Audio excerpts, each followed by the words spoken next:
जो क्वेश्चंस करे थे, क्वेश्चंस के बाद में पांचवी प्रॉपर्टी नोट करेंगे मेटल्स की।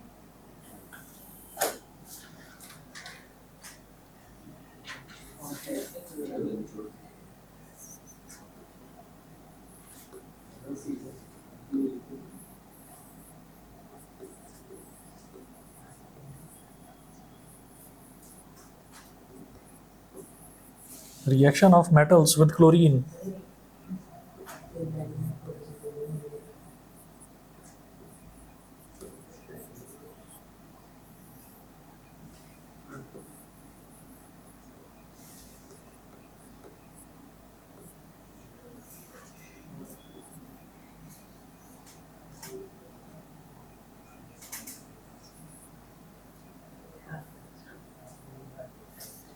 Reaction of metals with chlorine. So metals react with chlorine to form ionic chlorides.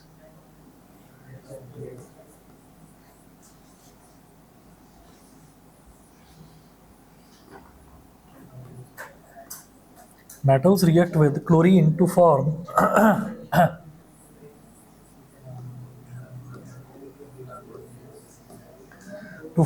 ionic chlorides.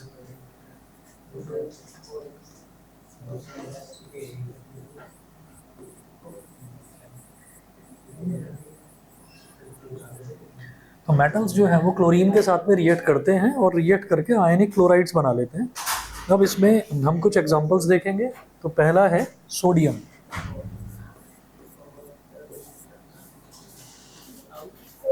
Good evening.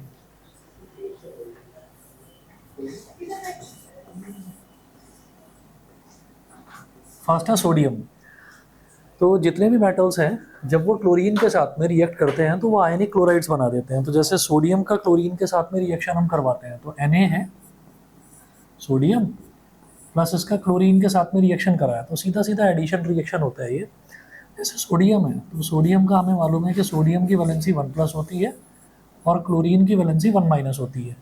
तो जब ये दोनों आपस में कंबाइन करेंगे तो इसका 1 जो है वो इधर और इसका 1 इधर चला जाएगा तो सोडियम क्लोराइड NaCl बन जाएगा। तो ये हो गया NaCl। ठीक है। अब इसके बाद जब इसको बैलेंस करने की कोशिश करते हैं तो यहाँ देखिए क्लोरीन के 2 हैं, इसको बैलेंस करने के लिए यहाँ 2 लगाएंगे तो सोडियम को भी बैलेंस करना पड़ेगा तो उसके लिए इधर भी 2 लगाना पड़ेगा। ये हो गया। सेकंड देखेंगे कैल्शियम।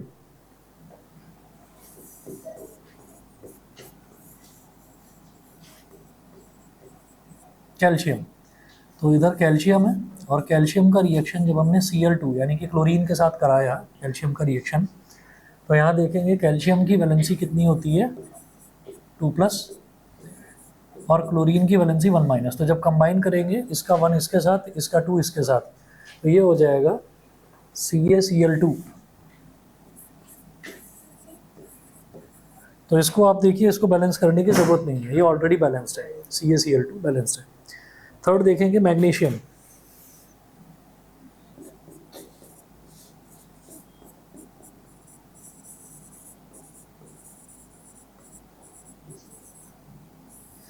मैग्नीशियम तो मैग्नीशियम में एक तो ये है हमारे पास Mg और Mg का रिएक्शन हमने Cl2 के साथ कराया। तो मैग्नीशियम की भी वही कहानी है कि मैग्नीशियम का जो वैलेंसी है वो है 2+ और जो क्लोरीन है क्लोरीन की वैलेंसी 1-। 1 इधर आ जाएगा 2 इधर तो MgCl2।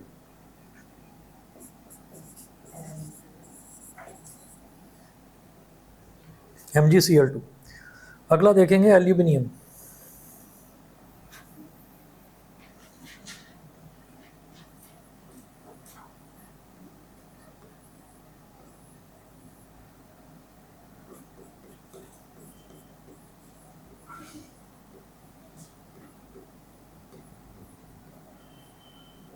एल्यूमिनियम एल्यूमिनियम में क्या है कि एल्यूमिनियम Al है और उसका रिएक्शन सीधा सीधा क्लोरीन के साथ करा दिया जाए Cl2 के साथ।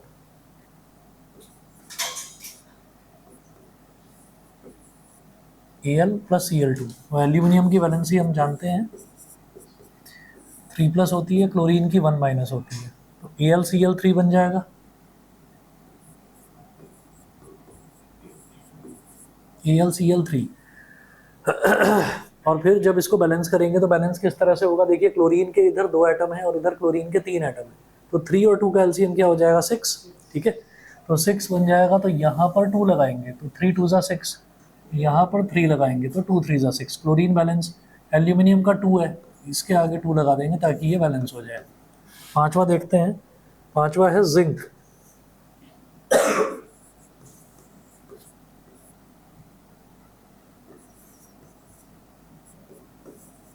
तो Zn+Cl2, जिंक का भी वही है कि इसकी वैलेंसी जो है वो 2 होती है, तो जिंक का 2 Cl के साथ, Cl का 1 जिंक के साथ, तो ZnCl2 ये भी बैलेंस्ड है।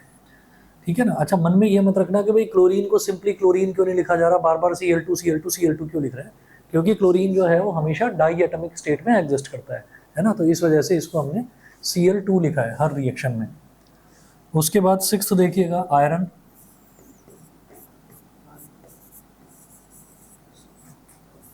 आयरन, तो आयरन का रिएक्शन जब क्लोरीन के साथ कराएंगे तो Fe+Cl2,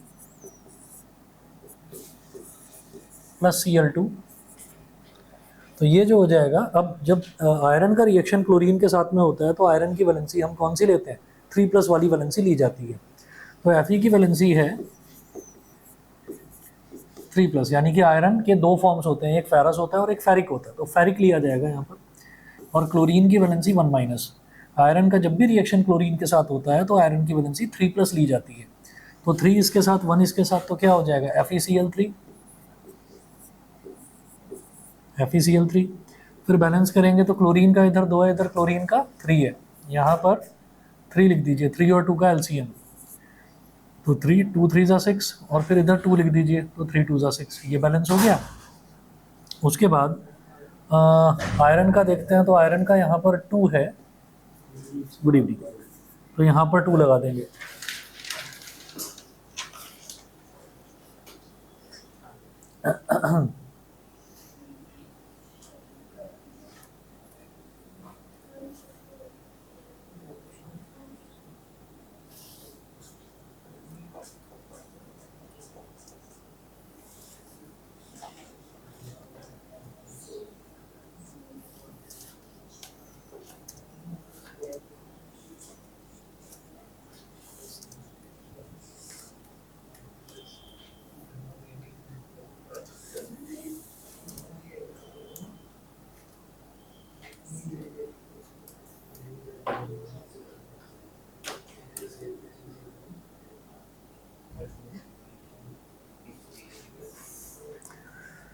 ठीक है, तो ये बैलेंस हो गया हमारा आयरन। फिर इसी तरीके से कॉपर देखते हैं, 7वां है कॉपर।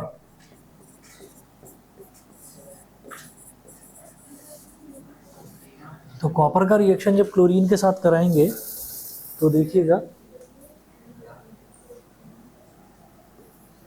ये हो जाएगा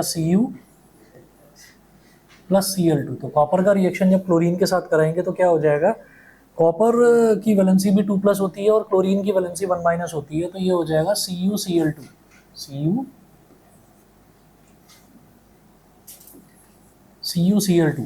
ये हो गया। इसको भी बैलेंस करने की ज़रूरत नहीं है। फिर ये तो हमारे 7 जो हैं मेन मेटल्स हो गए जिनके साथ में रिएक्शन होता है क्लोरीन का डायरेक्टली, तो सीधा सीधा ऐड हो जाता है क्लोरीन इसमें। और यहाँ जो इन्होंने बोला है ना कि they form ionic chlorides, ionic chlorides का मतलब ये होता है कि जब एक एलिमेंट जो है वो तो इलेक्ट्रॉन देता है और एक एलिमेंट इलेक्ट्रॉन लेता है ना, तो एक इलेक्ट्रॉन दे रहा है और एक इलेक्ट्रॉन ले रहा है, तो इसमें क्या होता है कि एक्सचेंज ऑफ इलेक्ट्रॉन्स हो रहा है। तो क्या है कि जैसे हम जानते हैं सोडियम है, तो सोडियम की वैलेंसी 1+ है, तो 1+ का मतलब क्या है कि इसने एक इलेक्ट्रॉन दिया है, डोनेट किया है। और क्लोरीन जो है उसकी वैलेंसी 1- है, तो इसका मतलब क्या है कि इसने एक इलेक्ट्रॉन लिया है, तो इसने बाहर से इलेक्ट्रॉन्स एक्सेप्ट करे। तो एक एलिमेंट जहाँ पर इलेक्ट्रॉन डोनेट करता है और एक एलिमेंट जहाँ पर इलेक्ट्रॉन एक्सेप्ट करता है, तो वहाँ पर हम ये कहते हैं कि आयंस का एक्सचेंज हो रहा है, इलेक्ट्रॉन्स का एक्सचेंज हो रहा है, तो उसमें हम बोलते हैं कि आयनिक कंपाउंड बन रहा है। तो यहाँ पर आयनिक क्लोराइड्स बन रहे हैं सारे के सारे। ठीक है। उसके बाद छठा जो प्रॉपर्टी है इसकी देखिएगा, मेटल्स की, मेटल्स की छठी प्रॉपर्टी है reaction of metals with hydrogen.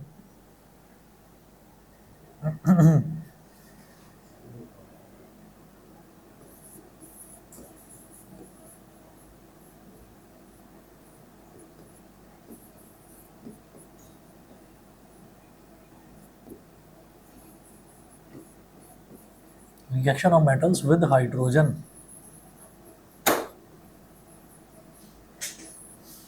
Metals का रिएक्शन मेरे को देखना है अब नेक्स्ट हाइड्रोजन के साथ में। तो हाइड्रोजन में देखिएगा most of the metals do not combine with hydrogen, तो ज़्यादातर जो मेटल्स हैं वो हाइड्रोजन के साथ कंबाइन नहीं करते हैं, पहली चीज़ तो ये। Only a few reactive metals like sodium, potassium, calcium and magnesium react with hydrogen to form metal hydrides.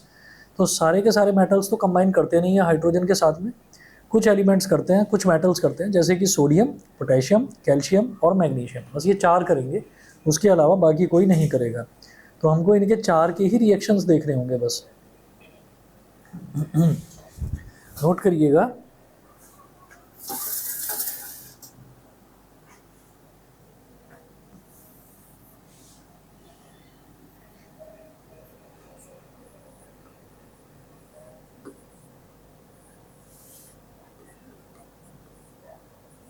most of the metals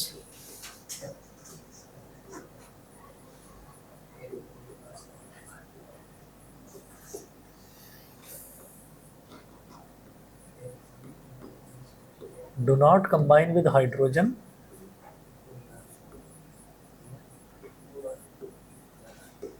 only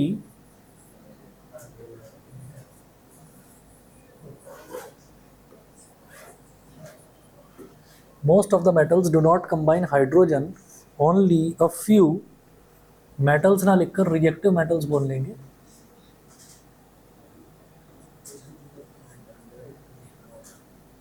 only a few reactive metals like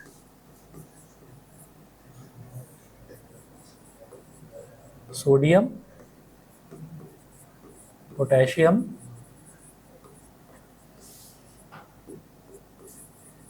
calcium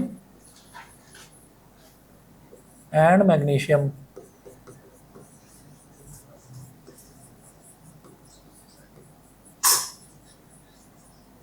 react with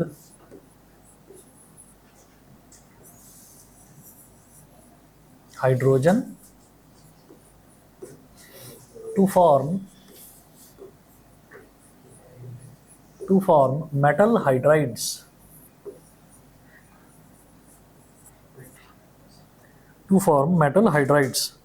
अब इसमें देखिएगा सबसे पहला है हमारे पास sodium. तो sodium देखेंगे, sodium का जब हाइड्रोजन के साथ कॉम्बिनेशन होगा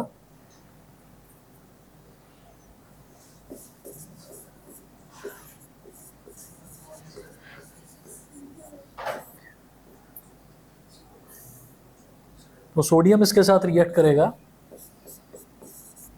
तो Na plus H2, Na plus H2। तो इसमें हम ये देखें Na प्लस H2, तो सोडियम की वैलेंसी 1 प्लस होती है, हाइड्रोजन की वैलेंसी 1 होती है। अब वो डिपेंड करता है कभी 1 प्लस, कभी 1 माइनस और कभी सिर्फ 1, कभी वो सिर्फ कोवैलेंट बॉन्ड बनाता है।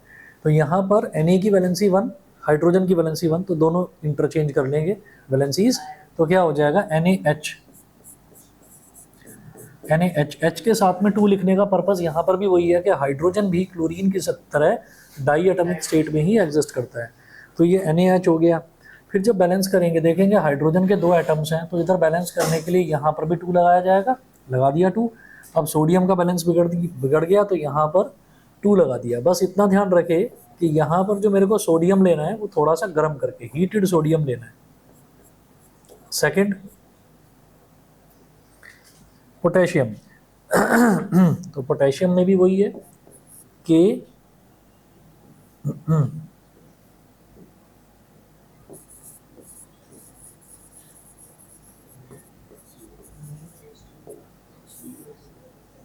तो K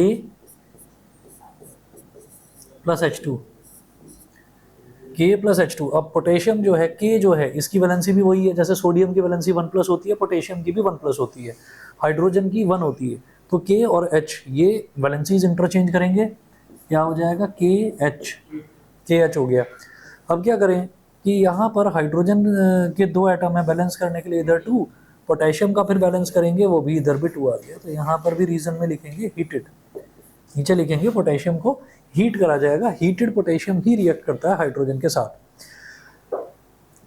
2 ये मेटल्स हो गए, सारे मेटल्स रिएक्ट नहीं करेंगे, सिर्फ 4 करेंगे, सोडियम, पोटेशियम, कैल्शियम, मैग्नीशियम। तो अब कैल्शियम और मैग्नीशियम का रिएक्शन भी देखेंगे।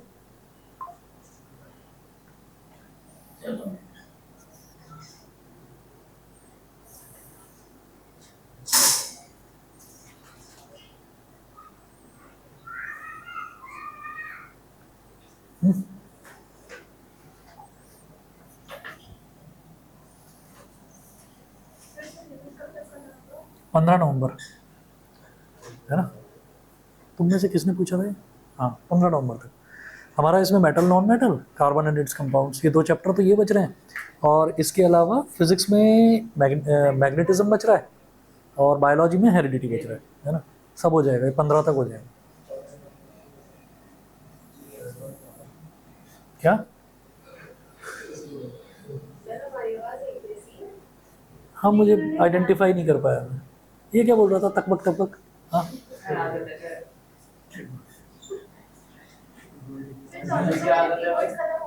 हाँ, अच्छा 14 को प्री बोर्ड खत्म हो रहे हैं, और शुरू कब से? मंडे से शुरू है। ठीक है, कोई अगर टॉपिक इनमें से जो चैप्टर्स बचे हुए हैं अगर कुछ पूछना हो तो बता देना, है ना? चाहे अलग से कराना पड़े करा दूंगा। ठीक, आपके यहाँ थोड़ा फास्ट लेकर चलते हैं, बाकी सब जगह तो मुझे लग रहा है कि ऐसा तो नहीं है कि नहीं नहीं, वो नारायणा में तो प्री बोर्ड चल ही रहे हैं। नारायणा की बात कर रहे हो ना? तो नारायणा में तो चल ही रहे हैं प्री बोर्ड।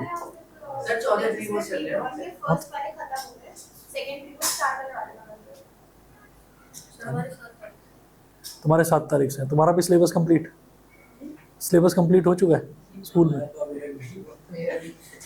वही मैं कह रहा हूँ कि सिलेबस तो हमारा ठीक चल रहा है, क्योंकि मैं हमेशा का हर साल का यही हमारा रहता है कि 31 अक्टूबर या फिर 15 नवंबर। और इसमें आप ये देखो कि ऐसे ही मैथ्स में कल मैं डिस्कस कर रहा था, एक तो सरफेस एरिया बच रहा है, एक स्टैटिस्टिक्स और एक प्रोबेबिलिटी, 3 चैप्टर बच रहे हैं। और कुछ भी बच रहा है क्या? बस यही 3 चैप्टर बच रहे हैं ना। उसके बाद जो भी आपका प्रेफरेंस होगा प्रेफरेंस वाइज रिवीजन कर लेंगे, ठीक है ना? और टेस्ट्स का आपको मैं बता देता हूँ कि जो अभी जैसे एरिया रिलेटेड टू सर्कल करा है और सर्कल, ये 2 चैप्टर आप प्रिपेयर करके रखिए, या तो सैटरडे या फिर संडे को मैथ्स का टेस्ट रहेगा, ठीक है ना? तो प्रिपेयर रखिएगा, circles and area related to circles दोनों चैप्टर, ठीक है? चलिए जी, तो ये हमारे 2 हो गए। 2 के बाद में तीसरा देखेंगे कैल्शियम।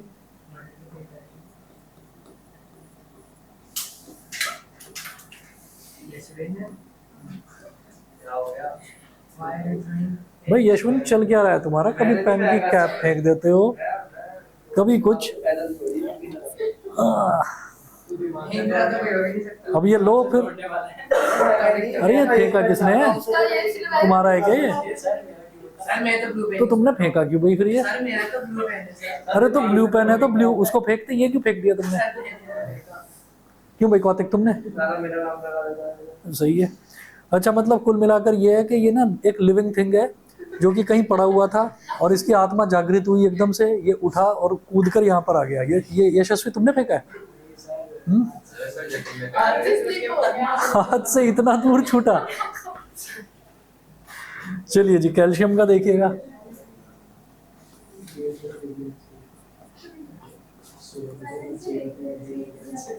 Ca+H2। तो कैल्शियम का जब हाइड्रोजन के साथ में रिएक्शन कराते हैं तो कैल्शियम की वैलेंसी 2+ और हाइड्रोजन की वैलेंसी 1 होती है, तो ये हो जाएगा CaH2। इसको बैलेंस करने की फिर जरूरत नहीं है, CaH2, ठीक है? ये हमारे पास हो गया कैल्शियम हाइड्राइड। और कैल्शियम अगेन यहाँ पर कैसा लिया जाएगा? हीटेड।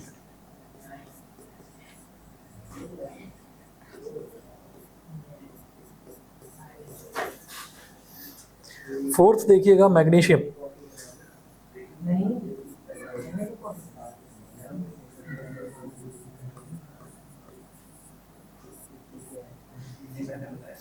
मैग्नीशियम तो यहाँ पर भी ये है कि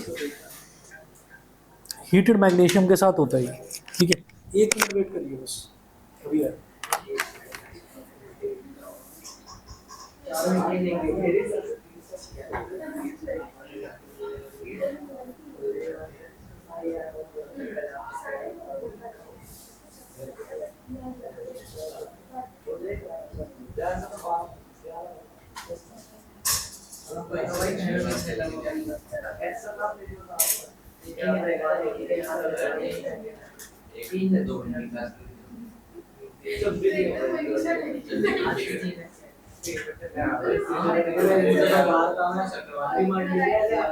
पब्लिक में चलते चलते नहीं अबे सब मैंने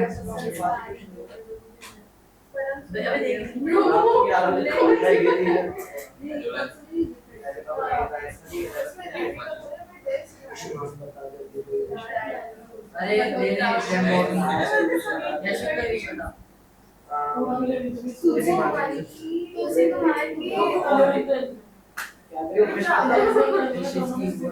अच्छा वो टूटा ओए टूटा मेरे लिए काम ओए बस उससे बड़ा पहले बताना चाहिए था जब तक इसमें आएगी मैं बोल रहा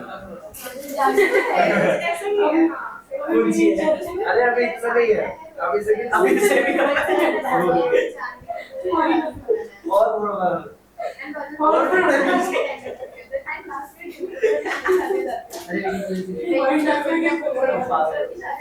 हाइट की बात कर रहा हूँ तेरा और बड़ा हो जाए हाइट साउथ इंडियन है आइयो बड़ा हो गया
चलिए जी, तो मैग्नीशियम जो है, मैग्नीशियम भी हमको थोड़ा हीट करना पड़ेगा, तो मैग्नीशियम भी हीटेड लेना है।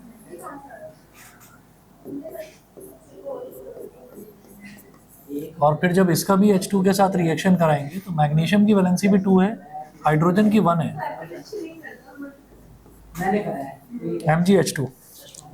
नेक्स्ट देखिएगा, ये मेटल्स की सारी प्रॉपर्टीज कंप्लीट हो गई। इसके बाद नेक्स्ट आप हेडिंग डालिएगा chemical properties of non metals. अरे भाई क्या टैटू वैटू बना रहे हो?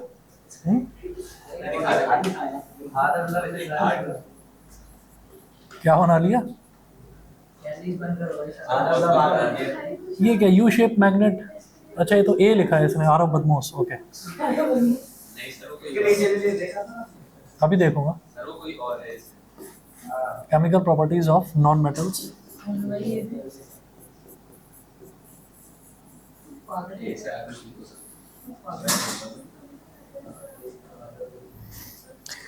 Chemical properties of non metals, तो फर्स्ट है reaction of non metals with oxygen.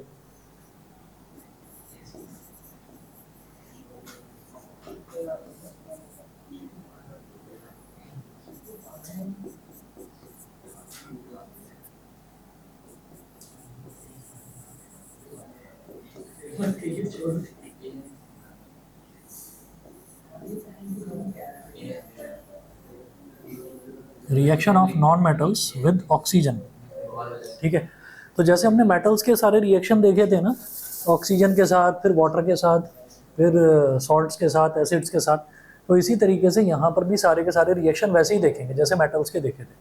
तो मेटल्स का सबसे पहले जो हमने कैटेगरी थी वो यही थी कि reaction of metals with oxygen. अब देख रहे हैं reaction of non metals with oxygen. तो इसमें क्या है कि non metals react with oxygen to form acidic oxides और neutral oxides. The acidic oxides of non metals dissolve in water to form acids. तो देखो मैंने ना जैसे मेटल्स में देखा था ना कि मेटल्स जो हैं वो ऑक्सीजन के साथ रिएक्ट करके जो ऑक्साइड बनाते हैं वो मेटलिक ऑक्साइड होते हैं और वो सारे के सारे बेसिक होते हैं नेचर में। क्या हो गया यशवंत? हाँ ये जो लिखवा रहा हूँ ये कर लो, ये क्या टैटू वगैरह बनाने का क्या फ़ायदा? लिख ही नहीं रहे हो तो अब लिख रहे हो, यहाँ से लिख लो। नॉन मेटल से कर लो स्टार्ट। सर वो नोट्स दे रखे हैं ना। अरे नोट्स तो दे रखे हैं, लेकिन अगेन साथ में नोट करोगे तो लिख कर प्रैक्टिस हो जाती है, बाकी बच्चे भी तो लिख ही रहे हैं, और क्या। तो अभी के यहीं पर लिखोगे तो थोड़ी चीज़ें याद भी रह जाएंगी, इसमें से टाइम ही बचेगा तुम्हारा। तो reaction of non metals with oxygen, तो जब नॉन मेटल्स रिएक्ट करते हैं ना ऑक्सीजन के साथ, जब मेटल्स रिएक्ट करते हैं तो सिर्फ बेसिक ऑक्साइड बनते हैं। बेसिक ऑक्साइड कैसे पता चलता है? बेसिक ऑक्साइड वाटर के अंदर घुल जाते हैं और घुल कर क्या बनाते हैं? बेस बना देते हैं। ठीक है, यहाँ पर क्या है कि जो नॉन मेटल्स हैं, नॉन मेटल्स जब ऑक्सीजन के साथ रिएक्ट करते हैं तो नॉन मेटेलिक ऑक्साइड बनाते हैं, वो वाटर के अंदर घुलकर एसिड्स बना देते हैं। तो जरा देखिएगा, यहाँ पर इन्होंने बोला है कि नॉन मेटल्स जो हैं वो ऑक्सीजन के साथ रिएक्ट करके एसिडिक ऑक्साइड्स भी बनाते हैं और कभी कभी न्यूट्रल ऑक्साइड्स भी बनाते हैं। ठीक है, तो यहाँ पर देखिएगा, नॉन मेटल्स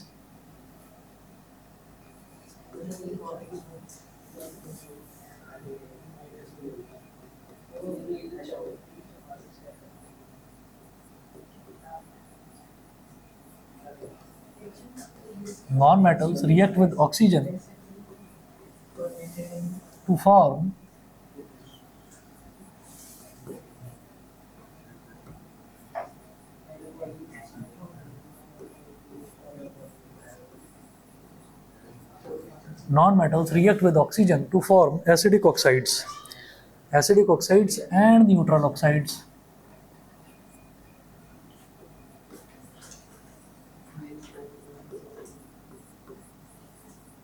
एसिडिक ऑक्साइड्स भी बनाते हैं और न्यूट्रल ऑक्साइड्स भी बनाते हैं। एग्जाम्पल देखिएगा, पहला एग्जाम्पल हम देख रहे हैं कार्बन डाइऑक्साइड का। तो पहला एग्जाम्पल मैं ले रहा हूँ, नॉन मेटल है, हम जानते हैं कार्बन एक नॉन मेटल है, तो मैंने कार्बन का एग्जाम्पल लिया। तो कार्बन का रिएक्शन जब ऑक्सीजन के साथ होता है C+O2, इट गिव्स CO2। और जो CO2 है, CO2 क्या है? कार्बन डाइऑक्साइड, और ये क्या है? ये एक एसिडिक ऑक्साइड है। ये कैसे पता चला?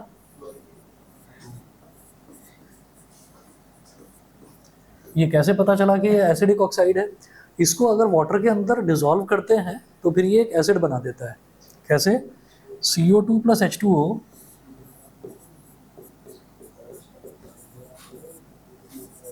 ये एसिड बना देता है। एसिड क्या बन रहा है? H2CO3। H2CO3 क्या होता है? Carbonic acid. कार्बोनिक एसिड, ठीक है। हाँ, दोनों लिख रहे हैं। हमें ये बताना है ना कि भाई कोई भी नॉन मेटल जब ऑक्सीजन के साथ रिएक्ट करता है तो वो क्या बनाता है? वो ऑक्साइड बनाएगा। अब ऑक्साइड क्या बनाएगा? नॉन मेटेलिक ऑक्साइड होंगे, ये तो है। अब नॉन मेटेलिक ऑक्साइड या तो बेसिक ऑक्साइड होते हैं या फिर न्यूट्रल ऑक्साइड्स होते हैं। बेसिक ऑक्साइड का मतलब या तो एसिडिक ऑक्साइड होते हैं, न्यूट्रल ऑक्साइड होते हैं। तो अगर हम ये कहें कि ये एसिडिक ऑक्साइड है तो उसको प्रूव करके दिखाइए। तो कैसे होगा कि उस एसिडिक ऑक्साइड को आपने वाटर में ऐड करा तो एसिड बनना चाहिए। एसिड बन गया तो मैं कहूँगा ये एसिडिक ऑक्साइड था। तो एक एग्जाम्पल हो गया एसिडिक ऑक्साइड का। दूसरा देखेंगे सल्फर। तो सल्फर भी एक नॉन मेटल है।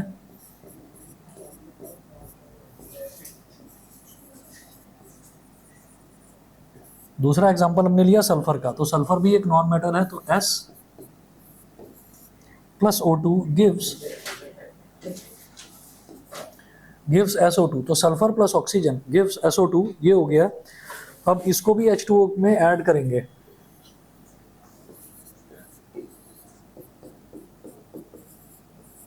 तो क्या बनेगा? H2SO4 होता है ना, H2SO4 ना बनकर H2SO3 बनेगा। इसको क्या बोलते हैं? Sulphurous acid.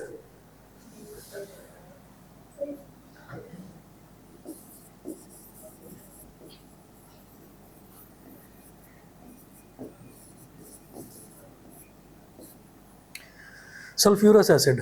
फिर है the non metal oxides like CO2 and SO2 turned blue litmus solution to red, showing that they are acidic in nature. These acidic oxides are called acid anhydrides.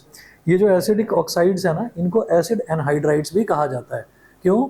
Acid anhydrides वही होते हैं जो water में मिलकर एक acid बना देते हैं, उनको हम एसिड एनहाइड्राइड भी बोल देते हैं। तो ये जो एसिडिक ऑक्साइड बना है ना, जैसे SO2 है, इसको एसिडिक एनहाइड्राइड भी बोला जाता है। CO2 को एसिडिक एनहाइड्राइड भी बोला जाता है। ठीक है, नेक्स्ट देखिए। Now we will discuss some non metal oxides which are neutral, that is neither acidic nor basic. तो कुछ नॉन मेटल्स ऐसे भी हैं जो न्यूट्रल ऑक्साइड्स बनाते हैं। न्यूट्रल ऑक्साइड्स मतलब ना तो एसिडिक होगा ना बेसिक होगा, न्यूट्रल होगा। तो एक एग्जांपल देखिएगा,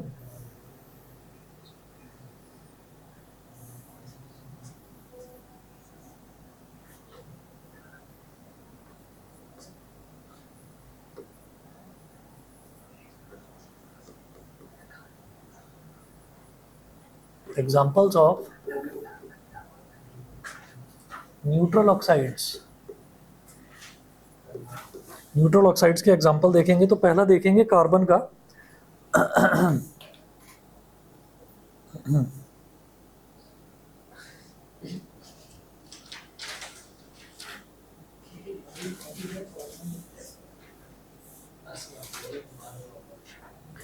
पहला देखेंगे कार्बन का।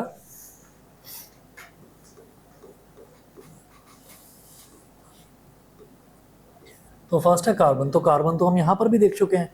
तो कार्बन का रिएक्शन जब ऑक्सीजन के साथ कराया जाता है तो CO2 बनता है। लेकिन अब कार्बन का रिएक्शन ऑक्सीजन के साथ तो कराएंगे, लेकिन ऑक्सीजन की सफिशिएंट सप्लाई नहीं होगी, इनसफिशिएंट सप्लाई होगी। जब इनसफिशिएंट सप्लाई होती है ना ऑक्सीजन की, तो कार्बन डाइऑक्साइड न बनकर कार्बन मोनोऑक्साइड बनता है। ठीक है, तो ये हो जाएगा C+O2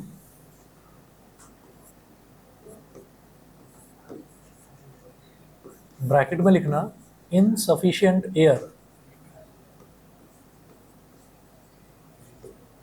इनसफिशिएंट एयर। तो यहाँ क्या बनेगा, CO बनेगा, कार्बन मोनोऑक्साइड। फिर इसको बैलेंस करने के लिए इधर 2 लगाएंगे, ऑक्सीजन बैलेंस हो गया, लेकिन कार्बन नहीं हुआ तो उसके आगे 2 लगा देंगे, कार्बन भी बैलेंस हो गया। सेकंड लिखेंगे हाइड्रोजन।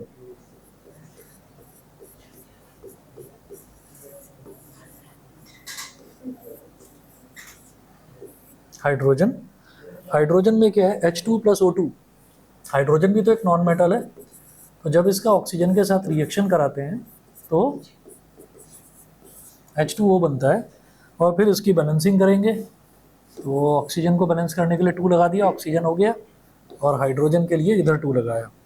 तो यहाँ पर जो कार्बन मोनोऑक्साइड बना, ये भी एक न्यूट्रल ऑक्साइड है, और ये जो H2O बना, ये भी एक न्यूट्रल ऑक्साइड ही है। ठीक है, तो ये हमारा पहला हुआ कि reaction of non metals with oxygen. उसके बाद हमने वहाँ पर मेटल्स के केस में क्या देखा था, reaction of metals with water. यहाँ पर भी वही देखेंगे, reaction of non metals with water.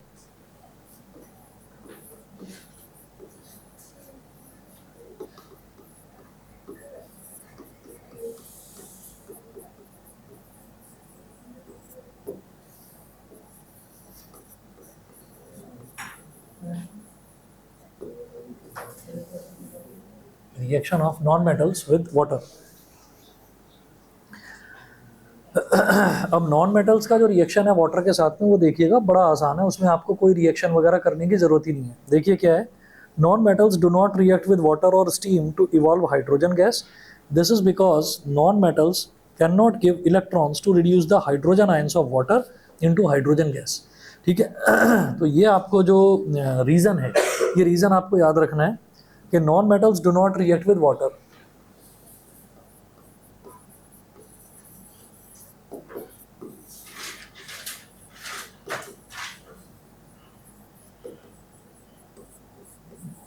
Non-metals do not react with water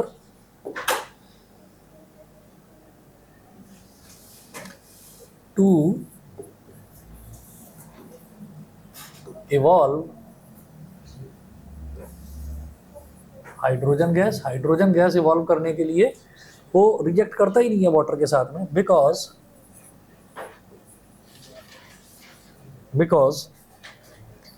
non metals can not give electrons. Non metals की बेसिक प्रॉपर्टी ही ये होती है कि वो इलेक्ट्रॉन एक्सेप्टर्स होते हैं, वो इलेक्ट्रॉन डोनर्स नहीं होते, है ना। तो वो इलेक्ट्रॉन डोनेट कर ही नहीं सकते हाइड्रोजन को डिस्प्लेस करने के लिए। तो this is because non metals can not give electrons, because non metals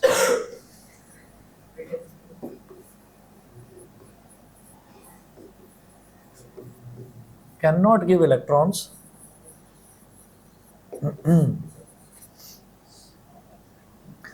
to reduce the hydrogen ions of water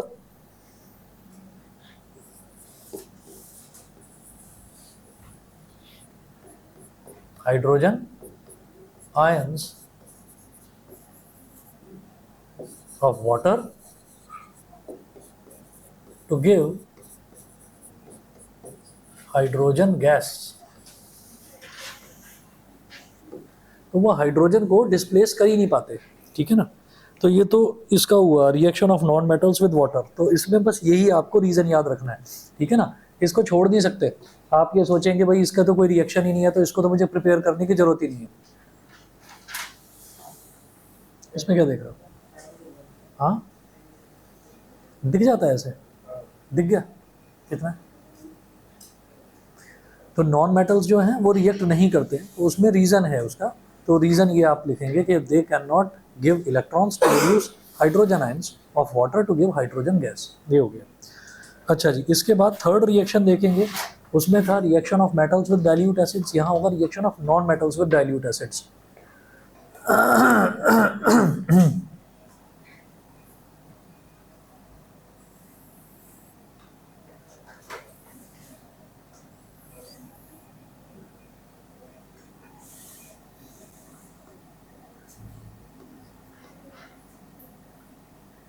तो थर्ड टाइप है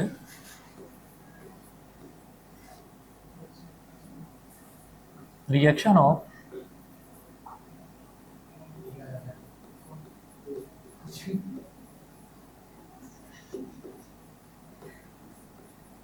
non metals with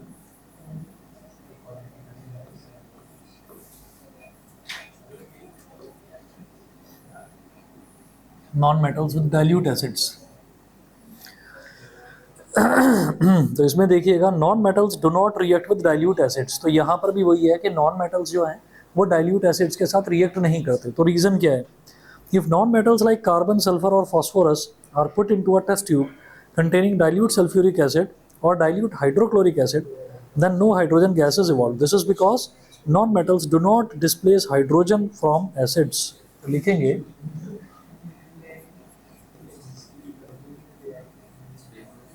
non-metals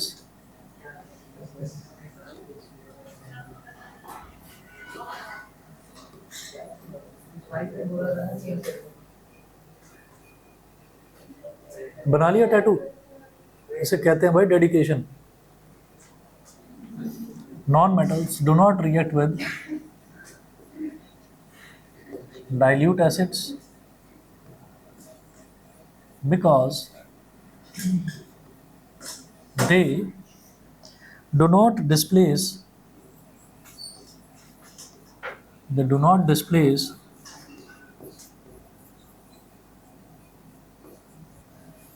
hydrogen from acids. They do not displace hydrogen from acids. उसके बाद next लिखेंगे reaction of, चौथा reaction है। तो ये दो टाइप तो इसके ऐसे ही निपट गए, ठीक है। उसके बाद चौथा देखिए reaction of non metals with salt solutions.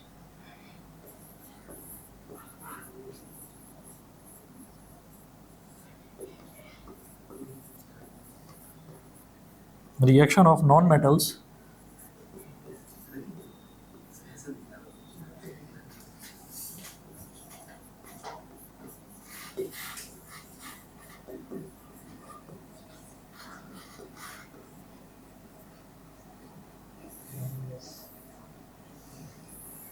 with salt solutions, ठीक है। A more reactive non-metal displaces a less reactive non-metal from its salt solution. अब इसमें क्या है कि नॉन मेटल्स की रिएक्टिविटी सीरीज जो है वो अपने सिलेबस में तो है नहीं, आपको एक रिएक्शन इसमें करना है, reaction of non metals with salt solutions. तो केवल एक ही रिएक्शन है, इसमें बहुत सारे रिएक्शन नहीं है, बस एक रिएक्शन देखेंगे। NaBr यानी कि सोडियम ब्रोमाइड प्लस Cl2। अब क्या है कि रिएक्टिविटी सीरीज नॉन मेटल्स की, इसको रख लिया करो भाई, टाइम मेरे से पूछ लिया करो। तुम कहो तो मैं एक घड़ी लगवा दूं यहाँ पर, उसमें टाइम ही देखते रहो। घड़ी तो है इसमें, क्या दोनों ने घड़ियाँ पहन रखी हैं हाथ में, फिर भी मोबाइल दिखा रहे हो उसको। होगा तो एग्जैक्ट टाइम। कमाल ही है। तो अब आप ये देखिएगा कि ये जो क्लोरीन है ये ज़्यादा रिएक्टिव नॉन मेटल है ना। तो अब ये मत सोचना कि अरे भाई क्लोरीन है तो और कौन कौन से नॉन मेटल्स हैं जो ज़्यादा रिएक्टिव, अपने सिलेबस में नहीं है नॉन मेटल्स की रिएक्टिविटी सीरीज। तो बस इतना याद रखिए, क्लोरीन ब्रोमीन से ज़्यादा रिएक्टिव है, तो सोडियम क्लोराइड NaCl बन गया और Br2 अलग हो गया, ब्रोमीन अलग हो गया, ठीक है। और अगर अब इसको बैलेंस करेंगे तो Br को बैलेंस करने के लिए इधर 2 लगाना पड़ेगा, तो सोडियम को बैलेंस करने के लिए इधर 2 लगाना पड़ेगा, हो गया जी, बैलेंस हो गया, ठीक है। अच्छा जी, उसके बाद देखिएगा रिएक्शन ऑफ नॉन मेटल्स मत करो भाई, क्या कर रहे देख रहा हूँ मैं, पैर से खींच रहे chair. Reaction of non metals with chlorine,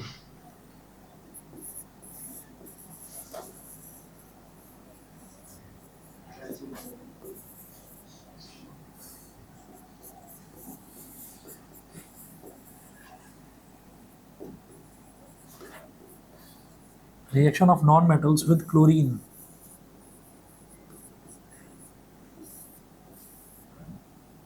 non metals का रिएक्शन क्लोरीन के साथ में, non metals react with chlorine to form covalent chlorides which are non electrolytes, यानी कि डू नॉट कंडक्ट इलेक्ट्रिसिटी। तो नॉन मेटल्स जो है वो क्लोरीन के साथ में कोवेलेंट क्लोराइड्स बनाते हैं। कोवेलेंट का मतलब क्या है कि जहाँ पर इलेक्ट्रॉन्स की शेयरिंग होती है वो वाले क्लोराइड्स बनाएंगे। देखिएगा 2 ही एग्जाम्पल हैं इसमें भी बस, और ज़्यादा नहीं करना, एक हाइड्रोजन का और एक फॉस्फोरस का।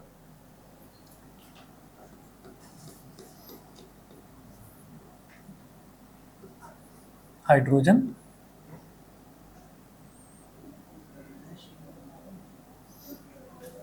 तो H2 ने जब क्लोरीन के साथ में रिएक्शन करा तो HCl बन गया, बैलेंस करिए, ये हो गया 2HCl, ठीक है।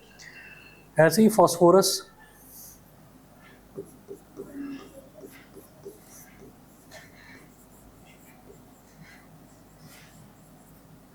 सेकंड एग्जांपल है फॉस्फोरस का। तो फॉस्फोरस भी सिंगल एटॉमिक स्टेट यानी कि मोनो एटॉमिक स्टेट में एग्जिस्ट नहीं करता, वो टेट्रा एटॉमिक स्टेट में, यानी कि 4 होते हैं, P4।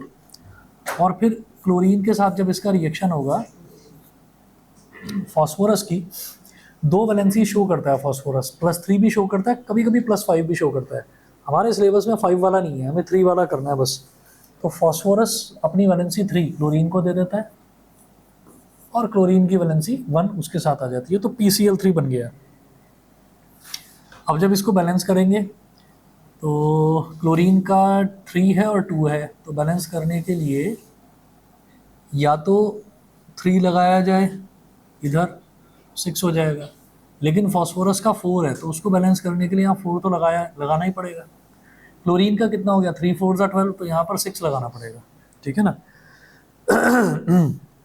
अच्छा, यहाँ पर एक इंपॉर्टेंट लाइन और है, some phosphorus pentachloride is also form in this reaction, लेकिन उसको रिएक्शन में नहीं दिखाना होता, थोड़ा बहुत फॉस्फोरस पेंटाक्लोराइड भी बन जाता है। पेंटाक्लोराइड यानी कि फॉस्फोरस की 5 वैलेंसी वाला, लेकिन वो दिखाने की जरूरत नहीं है, ठीक है। इसके बाद लास्ट है reaction of non metals with hydrogen. तो ये आखिरी प्रॉपर्टी है, जैसे हमने मेटल्स में भी देखी थी ना last property, reaction of metals with hydrogen, इसकी भी लास्ट प्रॉपर्टी है reaction of non metals with hydrogen.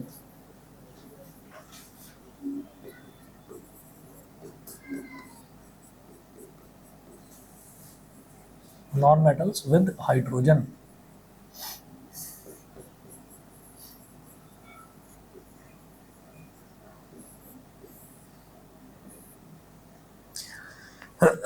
Non metals react with hydrogen to form covalent hydrides. तो इसमें भी 2 एग्जांपल देखने हैं, एक देख लो भाई सल्फर का, सल्फर का तो हाइड्रोजन है और हाइड्रोजन के साथ में सल्फर जुड़ गया, सल्फर एक नॉन मेटल है, तो ये क्या बन जाता है, H2S, हाइड्रोजन सल्फाइड।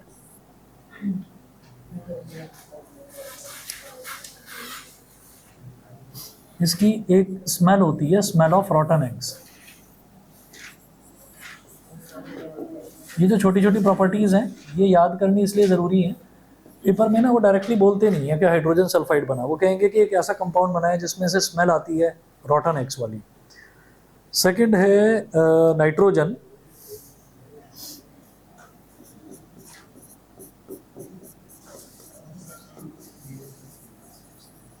सेकंड है नाइट्रोजन। तो नाइट्रोजन के साथ जब हाइड्रोजन N2 प्लस H2, तो N और H का कॉम्बिनेशन क्या होता है, अमोनिया NH3, ये गैस बनेगी। तो हाइड्रोजन का 3 है, हाइड्रोजन का 2 है, बैलेंस करने के लिए इधर 2 लगाया, 3 2 ज़ा 6, इधर 3 लगाया, 2 3 ज़ा 6, नाइट्रोजन बैलेंस हो गया, तो ये अमोनिया बन गया। ठीक है जी। तो यहाँ आपकी केमिकल प्रॉपर्टीज़ नॉन मेटल्स की भी ख़त्म हुई। फिर कुछ क्वेश्चंस करेंगे इसमें, और क्वेश्चंस के बाद आयंस वाला लास्ट टॉपिक इसमें बचा हुआ है, वो करेंगे। ठीक है ना। चलिए जी, आज इतना ही करते हैं। एक या दो क्लासेस में ख़त्म हो जाएगा ये चैप्टर अब।